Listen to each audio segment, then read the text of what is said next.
Hoy nos presenta el Señor un relato que llama mucho la atención y es el relato de la resurrección de una viuda de un pueblito llamado Naín. Una viuda que tiene solamente un hijo y es ese hijo el que sale a enterrar.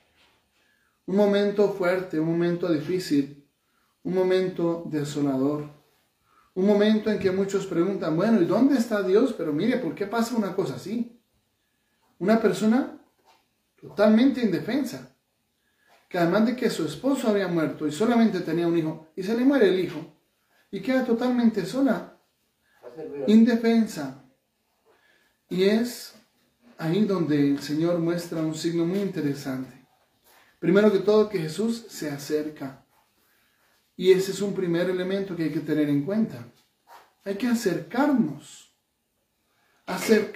al que sufre, acercarnos al que está pasando por un momento difícil, acercarnos al que está enfermo, acercarnos al que vive en la soledad, acercarnos al que a lo largo del camino está botado ahí, malherido, como en el relato del buen samaritano. Acercarnos, compadecernos. La palabra compasión, compadecer, es padecer con, es sufrir con. San Pablo dirá, alégrense con los que se alegran, que es para eliminar la envidia, y pónganse tristes con los que están tristes. O sea, compadecernos. Estamos en una sociedad que nos ha enseñado a ser indiferentes, donde reina esa frase, sálvese quien pueda. Cada uno mira ya cómo se salva. Y pues lo mismo a nivel material. Allá mirará. Más aún, con la buena excusa de decir, si está pasando necesidades porque es un perezoso. Un señor que se enfermó de esquizofrenia y la gente lo mira y dicen, está gordo, ese está haciéndose loco. Él sí tiene esquizofrenia, tiene alucinaciones paranoicas. Él coge una herramienta en su mano y se imagina que con esa herramienta le va a pegar a alguien en la cabeza, que lo va a matar, que le va a hacer quién sabe qué cosa, y su mente lucha contra sí misma y dice, no, ¿cómo le va a hacer eso? No le haga eso, mire que usted se va para la cárcel, él para el cementerio, y su mente luchando contra sí misma y termina cansado, sudando, frío, un dolor de cabeza terrible. Y pasa, no falta el que pasa desde fuera y dice, ese está gordo, ese es lo que está haciendo ese loco, eso es lo que pasa, es que no le gusta trabajar. No, solamente Dios sabe lo que hay en el corazón. Tan fácil que es hablar desde fuera, mirar los toros desde la barrera. En esa sociedad que nos ha vuelto indiferentes, individualistas, egoístas, más aún, egocéntricos, donde lo importante es el placer, donde lo importante es el dinero y el poder.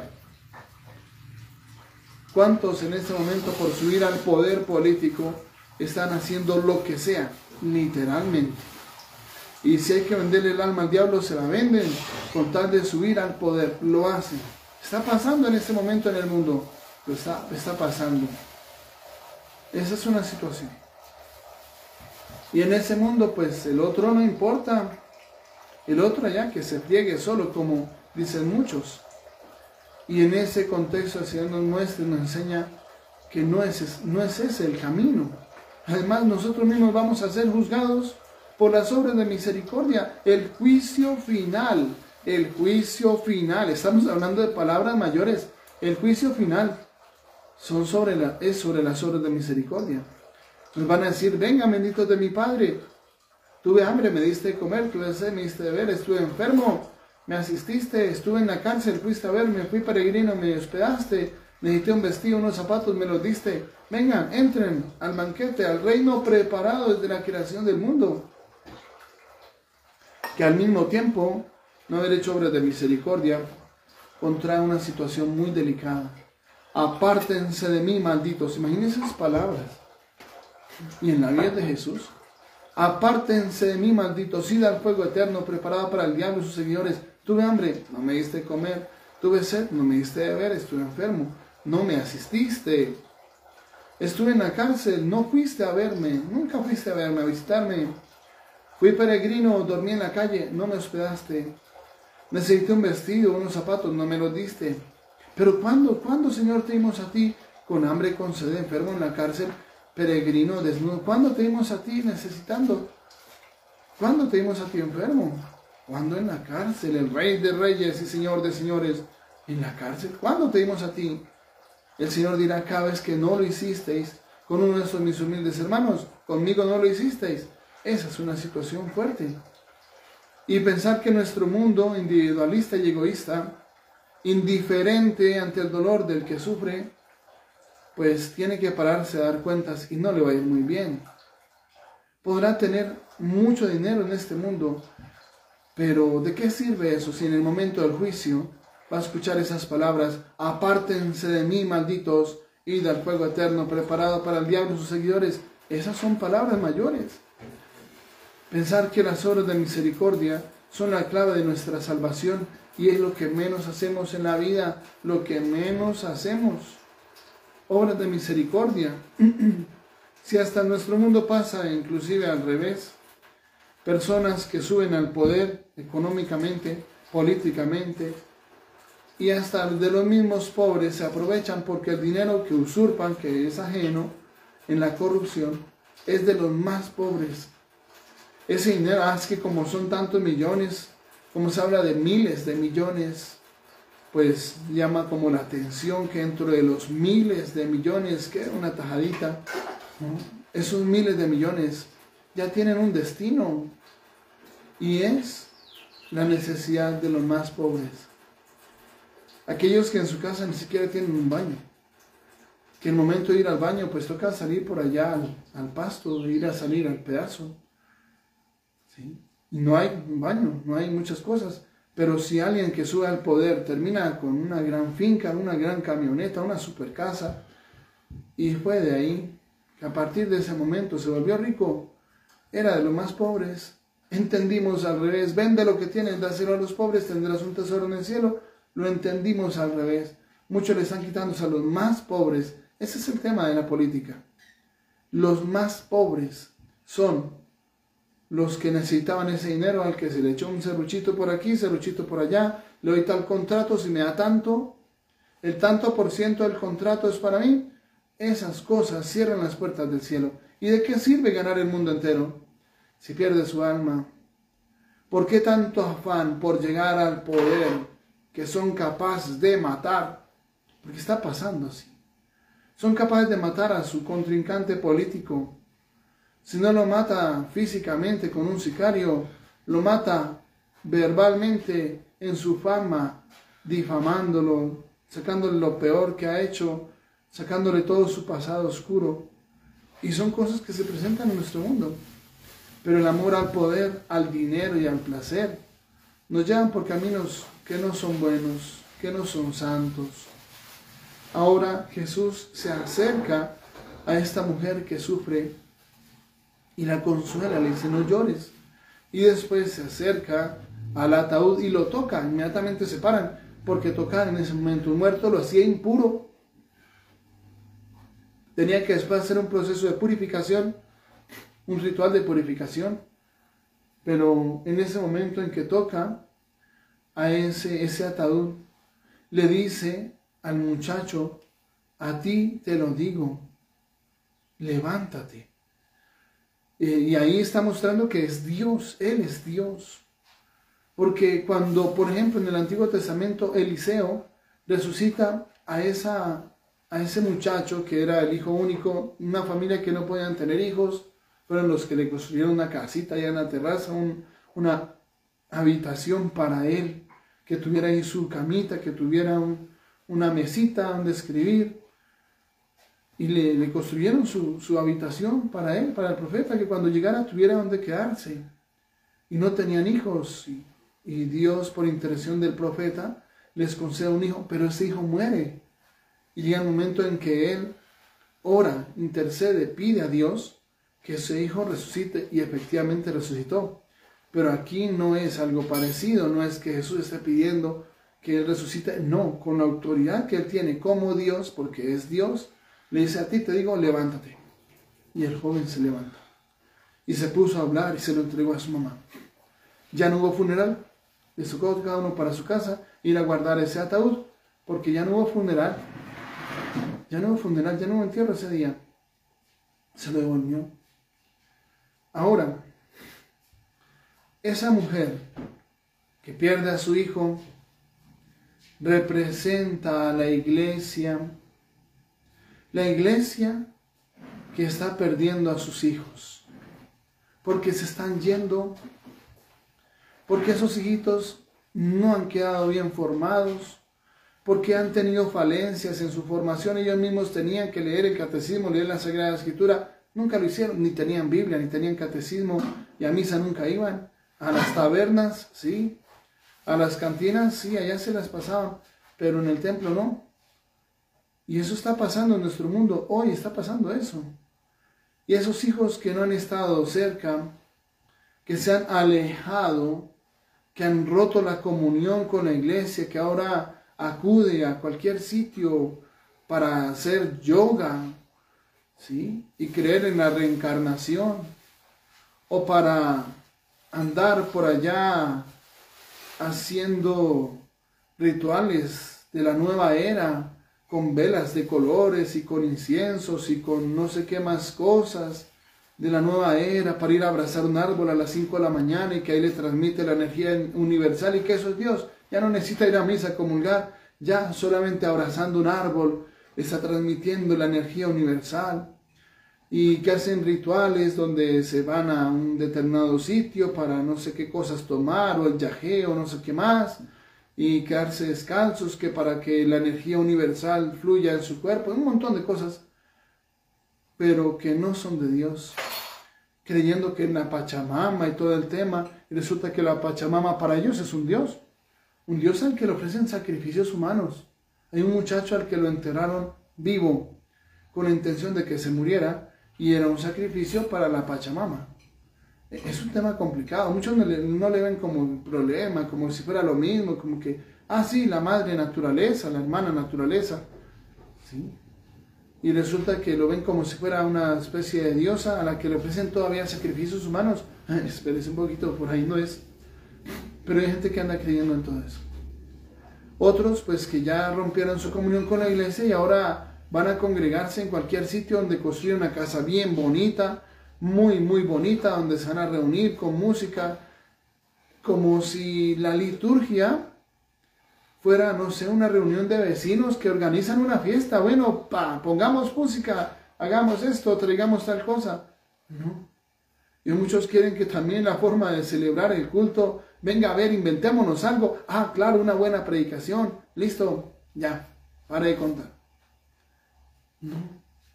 Muchos que hoy han apostatado de su fe han cometido un pecado que se llama apostasía. Apostasía, ¿y qué es eso? Abandonar la fe. Apostatar de su fe es abandonar su fe.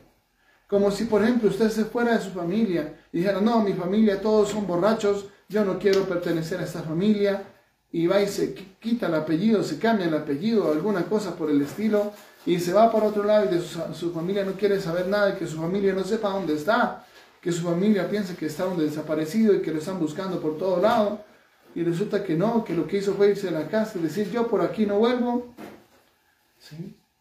Y ya se olvida su familia y ahora vive en otro sitio, y lo primero que deja es el trago, que porque su familia era una borracha. Bueno, ese es el camino. Honra a padre y madre y serás feliz. ¿Hace parte de eso? No, porque ellos están equivocados, ellos están haciendo las cosas mal, por eso hasta luego me voy. Pues no es el camino, no es el camino. El tema fuerte y delicado con respecto a esto es que la Sagrada Escritura ya nos había dicho cuál era el camino. Jesús en el Evangelio de San Juan, capítulo 17, en el versículo 11 y después versículo 20, 21, inclusive del verso 20 dice, no ruego solo por estos, sino también por aquellos que por medio de su palabra creerán en mí, para que todos sean uno, como tú, Padre, en mí y yo en ti, que ellos también sean uno en nosotros, para que el mundo crea que tú me has enviado. Yo les he dado la gloria que tú me diste, para que sean uno como nosotros somos uno. Yo en ellos y tú en mí, para que sean perfectamente uno. Y el mundo conozca que tú me has enviado, y que los has amado a ellos como me has amado a mí. Cuando Jesús dice esto, Padre, que todos sean uno, pues eso no tiene pierde. Porque son, primero que todo, todos. ¿Todos quiénes? Todos los de la derecha, todos los de la izquierda, todos, ¿qué? ¿Todos los hombres, todas las mujeres? Todos son todos. Todos los seres humanos. Padre, que todos sean uno. Que todos sean uno. Eso no tiene pierde, primero que todo, porque son todos, sin dejar a nadie por fuera.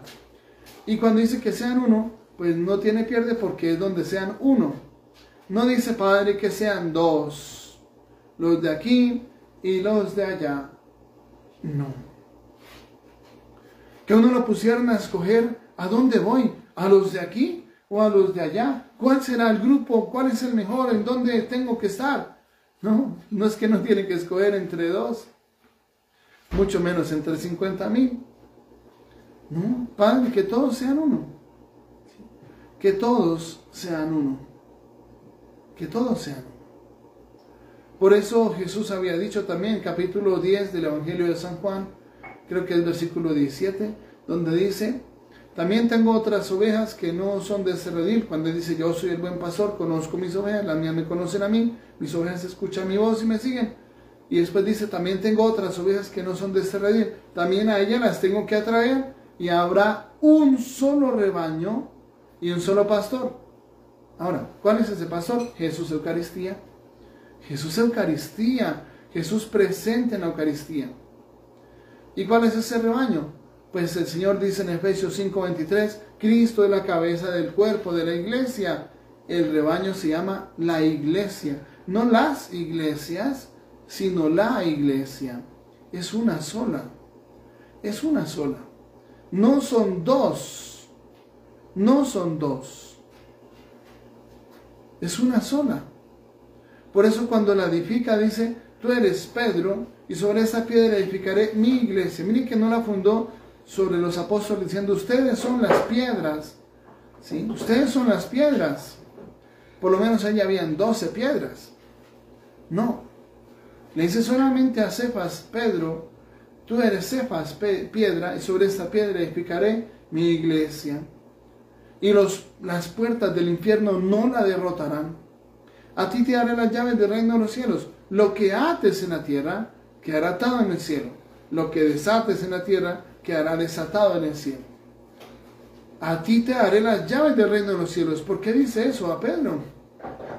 ¿Qué tarea tan importante tiene Pedro?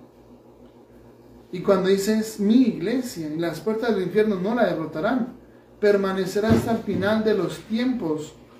Y eso solamente se ha cumplido en la Iglesia Católica. Pues es la única que estuvo hace 2000 años.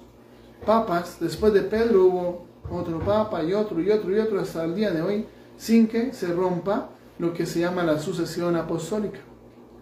Que un obispo, que a su vez recibió la imposición de las manos de los apóstoles, impone las manos para un nuevo obispo, para un sacerdote, para un diácono, para ordenar los sacerdotes, diáconos y obispos, consagrarlos, y a su vez él a su sucesor, y así hasta que llega hasta el día de hoy, sin que se interrumpa eso que se llama sucesión apostólica.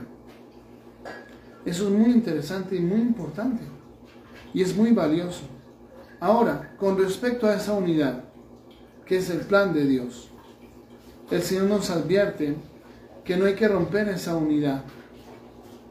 Primero que todo, en Hechos 20, encontramos un signo muy interesante. Cuando Pablo está despidiendo en Mileto de los presbíteros de Éfeso. Los presbíteros, sacerdotes de Éfeso, presbítero significa anciano, anciano en la comunidad, aunque sea mejor. Los presbíteros de Éfeso fueron allá hasta Mileto, y allá Pablo se estaba despidiendo, y les dijo que ya no iban a volver a ver su rostro, que él iba preso y que le aguardaban prisiones y tribulaciones, y sabía que iba a morir. Él se estaba despidiendo, ya les dijo a ellos, ninguno de vosotros volverá a ver mi rostro. Está despidiendo porque es su testamento espiritual, él va a morir. Y dice, verso 25, y ahora yo sé que ya no volveréis a ver mi rostro ninguno de vosotros, entre quienes pasé predicando el reino. Por esto os testifico en el día de hoy, que yo estoy limpio de la sangre de todos, pues no me acobardé de anunciaros todo el designio de Dios. Todo el designio de Dios ya existía en ese momento. Todo el designio de Dios, todo el designio de Dios. Y dice en el verso 28, tened cuidado de vosotros y de toda la grey, de todo el rebaño, en medio de la cual os ha puesto el Espíritu Santo como vigilantes, para pastorear la iglesia de Dios, que Él se adquirió con la sangre de su propio Hijo. Yo sé que después de mi partida, verso 29, yo sé que después de mi partida se introducirán entre vosotros lobos crueles que no perdonarán al rebaño. Y también de entre vosotros mismos se levantarán hombres que hablarán cosas perversas para arrastrar a los discípulos detrás de sí. Por tanto, vigilad y acordaos que durante 3 años no he cesado de amonestaros día y noche con lágrimas a cada uno de vosotros. Ahora os encomiendo a Dios y a la palabra de su gracia, que tiene poder para construir el edificio y daros la herencia con todos los santificados. Esto que está diciendo San Pablo es clave, porque le está diciendo que después de que él se baña, se introducirán entre vosotros lobos crueles que no perdonarán al rebaño, y que entre vosotros mismos se levantarán hombres que hablarán cosas perversas para arrastrar a los discípulos detrás de sí, formar sectas. Esto estaba profetizado que iba a pasar. Hechos 20, 29 y 30 dice, versículo 29 y 30. Hechos 20, las divisiones que iba a haber en la iglesia, pero no es como plan de Dios. Mire que es que el plan de Dios es que nos dividamos, es que Dios quiere que estemos divididos, es que Dios nos quiere ver cada uno por su lado, o cada uno armando su propia fe, su propia religión. No, es obra del maligno. Lobos rapaces que no tendrán piedad del rebaño.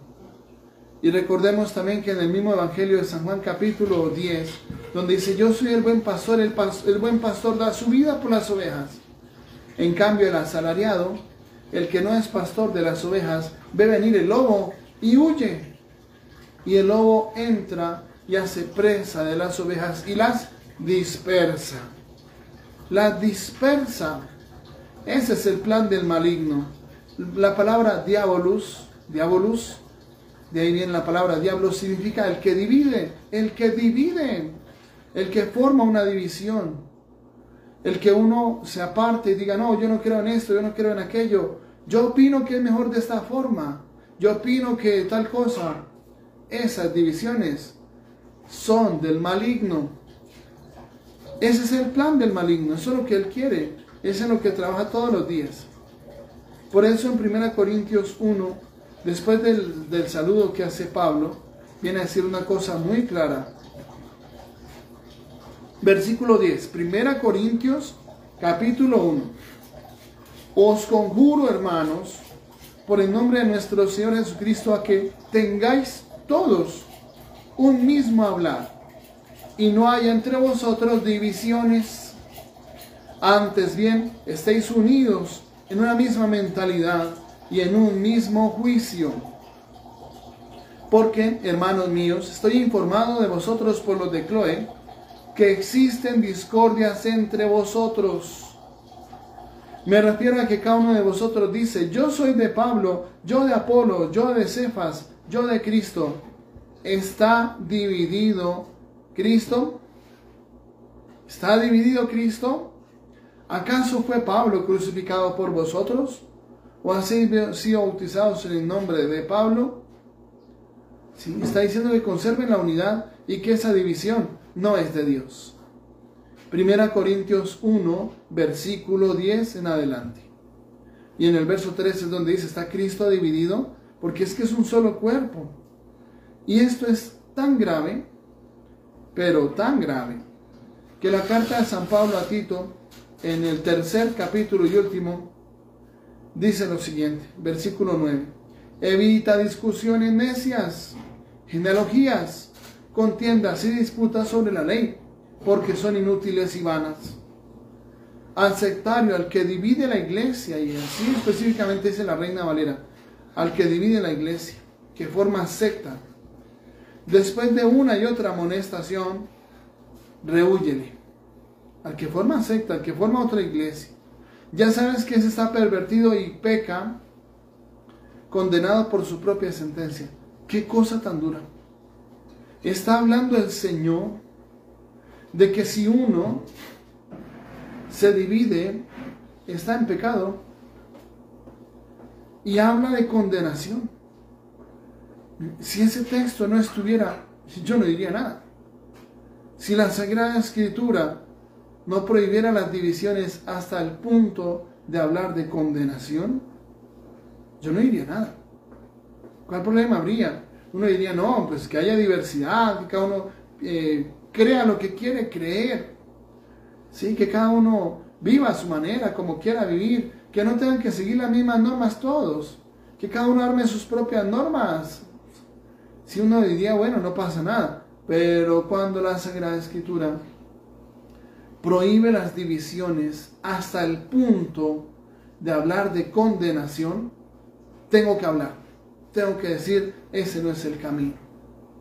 Si la Sagrada Escritura no dijera esto, vaya y venga. Recuerdo que este texto lo encontramos una vez cuando entré a celebrar la Santa Misa en la cárcel.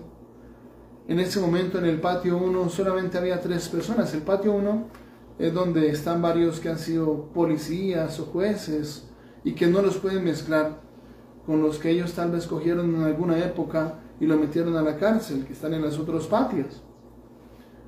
Es el caso de Sogamoso, por lo menos. Y en ese contexto, pues, los del patio 1 en ese momento estaban prestando servicio social en la cárcel. Unos estaban allá en la huerta, otros estaban en la cocina, en distintos sitios de la cárcel prestando servicio social, que con eso van bajando su pena. Van descontando unos cuantos días de estar ahí en la cárcel. Y ese día en el patio 1 solamente había 3 personas. Uno que era católico, otro de una religión X y otro de una religión Y. No recuerdo cuáles eran. Y entonces, pues ese día, pues habría sido celebrar solamente la misa con el católico, pero pues les propuse que si hablábamos un rato y nos sentamos ahí en una mesa y cada uno cogió su Biblia y se sentó ahí y comenzaron. Y uno de ellos especialmente atacaba mucho, es que los católicos esto, los católicos aquello, los católicos son borrachos, son adúlteros, son idólatras, bueno, todo ese tema. Y atacaba mucho y hablaba muy fuerte y tal. Y resulta que yo estaba buscando un texto y me salió este texto al paso. Tito 3:9 hasta el versículo 11. Y entonces cuando lo encontré le dije, miren este texto. Cada uno lo buscó en su Biblia. Pues resulta que el que más atacaba, que los católicos son eso, que los católicos son aquellos, que los católicos, que en cambio nosotros sí. Bueno,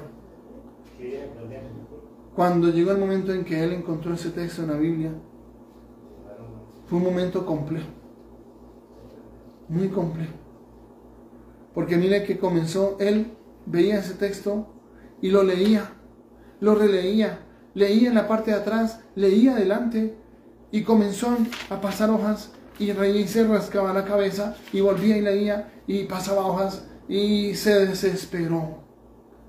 Se desesperó. No hay un argumento para negar ese texto de la Biblia. Mire, ¿qué no habría dado él por tener un argumento para decir, no, lo que pasa es que San Pablo aquí se le fue la mano? No, es que San Pablo estaba borracho. Cuando escribió esto, no, San Pablo debe estar bajo el efecto de alguna droga alucinógena. Espere, ¿cómo así que hay condenación si divide la iglesia? Mire, este muchacho se desesperó, literalmente se desesperó. Y no hallaba cómo tumbar ese texto y decir que ese texto está equivocado, que ese texto es falso o alguna cosa por el estilo. No. no pudo decir nada, no pudo tumbar ese texto bíblico, porque es que no es una idea mía que vamos a tumbar con algún argumento muy bueno. No, es un texto bíblico, es un mandato, es una advertencia muy fuerte. Si habla de condenación, esas son palabras mayores. Si estamos hablando de condenación, San Pablo está advirtiendo que quien divide la iglesia se enfrenta a un juicio de condenación, a un juicio condenatorio. Estamos hablando del infierno por dividir la iglesia. Mire, cuando este muchacho ya no encontró ningún argumento, aunque algunos utilizan el argumento para decir, bueno, ¿esto dónde está? Tito. Ah, pero ¿quién era Tito? Es que era Tito. No, eso solamente es para Tito, que Tito no se divida. Pero si Tito no se divide, no pasa nada. Entonces no se dividió, entonces no pasó nada. Entonces ese texto ya no tiene importancia hoy, porque fue San Pablo que escribió para Tito, pero no nos está escribiendo para nosotros hoy. Nosotros sí podemos dividirnos y armar rancho aparte, llenarnos de platica, por cierto. No, ese texto está escrito para nosotros hoy. Y recuerdo que ese día, cuando él ya no pudo, porque eso sí se desesperaba, pasando hojas para adelante, para atrás, y miraba cómo tumbar ese texto, cómo decir que no, ese texto no tiene importancia, ese texto hay que olvidarlo, arranquémoslo de una vez de la Biblia, arranquémoslo. Ya descansamos, ya no hay condenación para el que divide la iglesia. No, mire, cuando ya no pudo decir nada, y es evidente que ese texto está en la Biblia, está en la Biblia católica y está en la Biblia protestante. Y en la Biblia protestante expresamente dice al que divide la iglesia. No las iglesias, la iglesia. Entonces, ¿qué hizo él cuando ya no encontró ningún argumento para tumbar el texto bíblico? ¿Qué hizo? Cerró la Biblia y dijo, no, es que estoy muy ocupado, tengo que ir a hacer algo. Y fue y se encerró en su celda a mirar su cama. No sé si tenía televisión ahí, creo que no. No tiene celda. En su celda no tenía televisión. Estaba muy ocupado en qué. ¿A qué se fue ahí a su celda? Porque ya no hubo argumentos para tumbar el texto bíblico. ¿Sí? No hubo cómo tumbar el texto bíblico. Es que no encontró un argumento. Como les digo, algunos pastores sí son más astutos para decir, no, es que era San Pablo escribiéndole a Tito, entonces ese texto ya quítelo de la Biblia, eso no tiene importancia. No. Hay algunos que lo hacen así. Yo quedé sorprendido un día cuando les mostraba un texto de Gálatas, donde dice también, inclusive, Gálatas 1. Es que más claro no puede ser este tema en la Sagrada Escritura. Cuando entramos a Gálatas 1, en el verso 6, dice una cosa muy clara. Dice en el versículo 6, me maravillo de que abandonando al que los llamó, o sea Dios, por la gracia de Cristo, os paséis tan pronto a otro evangelio. No que haya otros, sino que hay algunos que os perturban y quieren deformar el evangelio de Cristo. Pero aun cuando nosotros mismos, Martín Lutero, el sacerdote católico, pero aun cuando nosotros mismos, o un ángel del cielo, que así nacieron los mormones, o un ángel del cielo os anunciaron un evangelio distinto del que os hemos anunciado, sea anatema. ¿Sí? El tema de la iglesia de los santos de Jesucristo de los últimos días, iglesia de Jesucristo de los santos de los últimos días, que son los mormones, fue eso, que un ángel se le apareció a John Smith y le contó un cuento interesante. Si no nos hubieran advertido esto en la Sagrada Escritura, que un ángel del cielo podría bajar y enseñar un evangelio distinto, si no nos hubieran advertido, fijo que terminamos creyendo en lo que ese ángel dice. Pero no, ya nos advirtieron. Dice, como lo tenemos dicho ahora también, lo repito, si alguno se anuncia un evangelio distinto al que había recibido, sea anatema. El anatema es condenación. Se ha destruido totalmente hasta las cenizas. Entonces, es un tema muy delicado. Y cuando me mostré este texto, ¿qué dijeron? A ver, ¿quién escribió eso? San Pablo. ¿A quiénes? A los Gálatas. Pues es que eso era para los Gálatas. Era para los Gálatas, pero eso no es para nosotros hoy, que somos la verdadera iglesia de Jesucristo. ¿Seguros? San Pablo a los Gálatas. Estaba escribiendo así a los Gálatas, pero eso es una norma para todo el mundo. Que si alguien anuncia un evangelio distinto, desde hace 2000 años al de hoy, que sea distinto en alguna coma o una tilde, porque así es como dice la Sagrada Escritura en Mateo 5:18, cielo y tierra pasarán, mis palabras no pasarán, no dejará de cumplirse ni una coma ni una tilde de la ley. Eso está en la Sagrada Escritura. Entonces, si es un evangelio distinto en una sola coma, sea anatema. Se ha destruido totalmente, hasta las cenizas. ¿Por qué dice eso la Sagrada Escritura? ¿No será que esos mandamientos también hay que ponerles cuidado? ¿O solamente son otros? ¿O los que uno cree que es? Por ejemplo, ¿quién debe ser el líder de la comunidad? ¿A quién hay que seguir? ¿Quién es el criterio de autoridad? ¿Quién tiene autoridad para hablar, para enseñar de Dios? ¿Cuál es el ministro de Dios? Hoy en esta carta de Timoteo, que esta es la primera carta a Timoteo, capítulo 3, habla cómo debe ser el obispo, ¿sí? Y menciona pues que sea obispo un hombre o una sola mujer, porque en esa época el evangelio llegaba a hombres casados. O sea, el tema del celibato viene después, en 1 Corintios 6, donde San Pablo aconseja que se queden así sin mujer. Pero eso, en ese momento el evangelio llegaba a hombres casados. Y cuando dice, si alguno aspira al episcopado, desea una hermosa tarea, pues conviene que el obispo sea irreprochable, marido de una sola mujer, sobrio, sensato, ordenado, hospitalario, hábil para enseñar, no dado al vino, ni amigo de reyerta, sino comprensivo, que no sea agresivo ni amigo del dinero, que gobierne bien su propia casa y se haga obedecer de sus hijos con todo respeto. Pues si uno no sabe gobernar su propia casa, ¿cómo cuidará de la iglesia de Dios? Que no sea alguien recién convertido a la fe, por si se le sube a la cabeza y es condenado lo mismo que el diablo. Conviene además que tenga una buena fama entre los de fuera para que no caiga en descrédito ni en el lazo del diablo. Y después habla de los diáconos. ¿Quiénes son los ministros dentro de la comunidad? ¿A quién debo obedecer? ¿Quién es la autoridad para hablarme de Dios? No es que uno coja su Biblia y yo la interpreto a mi manera, a mi acomodo y así la enseño. No, hay una cabeza dentro de esa iglesia. Y está el Papa, que es el obispo de Roma, y los otros obispos en el mundo entero son sus sucesores, los sucesores de los apóstoles directamente. Ese es el criterio. No, que eso ya no necesitamos sacerdotes, ya no necesitamos obispos y el Papa, eso ya están pasados de moda. Mire que el Papa es Pedro, entonces Pedro le dijo Jesús le dijo a Pedro, apártate de mí, está Satanás, entonces el Papa es Satanás, entonces hay que quitar el Papa. Ahora yo soy la autoridad, dirá algún señor X dentro de una comunidad. Es que yo soy el evangelista fulanito de tal. Es que yo soy el apóstol fulanito de tal. Es que yo soy el profeta fulanito de tal. Yo soy el pastor fulanito de tal. Espérese un poquito. El organigrama dentro de la iglesia, ¿cuándo cambió? Que ya no es el Papa, ya no son los obispos, ya no es sacerdote, ya no son los diáconos, que ahora es cualquier persona que se autoproclama pastor. Eso no es de Dios. Eso no es de Dios.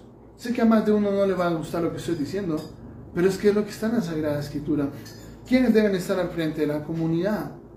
Si San Pablo mismo le dice a Tito, no te apresures en poner las manos, que es la imposición de las manos para instituir un nuevo sacerdote. No te apresures en poner las manos. ¿Por qué dice eso? Es que ahí hay una cosa delicada y hay que pedirle al Señor mucha sabiduría. El ministro al frente de la comunidad no puede ser cualquier persona. Y tiene que ser ordenado sacerdote por otro que a su vez pues sacerdote.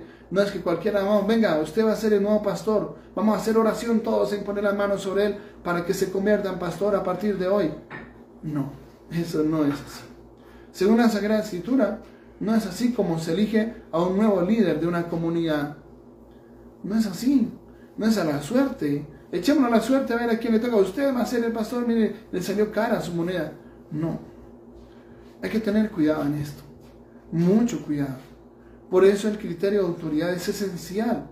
Por eso la misma Sagrada Escritura se protege a sí misma para que uno no termine armando ideas nuevas y diciendo que un líder de una comunidad tiene que llamarse de otra forma distinta y que puede ser cualquiera. Venga usted, venga, párese aquí al frente. Prepárese si una muy buena predicación y listo, ya tiene un buen grupo de seguidores y buena plática. No es el camino, hay que tener cuidado. Pidámosle al Señor mucha sabiduría para mantenernos unidos, para no dispersarnos, que es lo que quiere hacer el lobo feroz en medio de nosotros, que es el maligno, dividirnos y dispersarnos, que cada uno arme su doctrina. No es el camino. Que nuestra Madre del Cielo nos ayude a mantenernos unidos a los apóstoles y a sus sucesores hasta el final de los tiempos. Así sea.